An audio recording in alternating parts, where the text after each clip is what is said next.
السلام علیکم ورحمۃ اللہ وبرکاتہ۔ بسم اللہ الرحمن الرحیم۔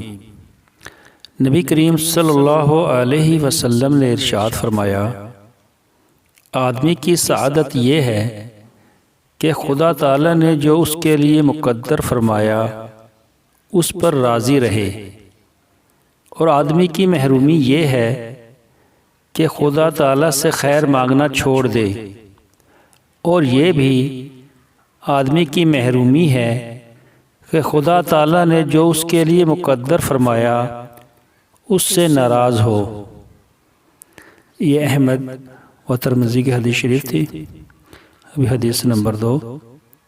نبی کریم صلی اللہ علیہ وسلم نے ارشاد فرمایا، اپنے نفع کی چیز کو کوشش سے حاصل کر اور اللہ سے مدد چاہ، اور ہمت مت ہار، اور اگر تجھ پر کوئی واقعہ پڑ جائے تو یوں مت کہہ کہ اگر میں یوں کرتا تو ایسا ایسا ہو جاتا، لیکن ایسے وقت میں یوں کہہ کہ اللہ تعالی نے یہی مقدر فرمایا تھا، اور جو اس کو منظور ہوا اس نے وہی کیا۔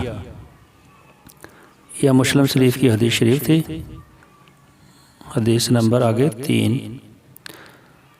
نبی کریم صلی اللہ علیہ وسلم نے ارشاد فرمایا، کسی ایسی چیز پر آگے مت بڑھ جس کی نسبت تیرا یہ خیال ہو کہ میں آگے بڑھ کر اس کو حاصل کر لوں گا، اگرچہ اللہ تعالی نے اس کو مقدر نہ کیا ہو، اور کسی ایسی چیز سے پیچھے مت ہٹ جس کی نسبت تیرا یہ خیال ہو کہ وہ میرے پیچھے ہٹنے سے ٹل جاوے گی، اگرچہ اللہ تعالی نے اس کو مقدر کر دیا ہو۔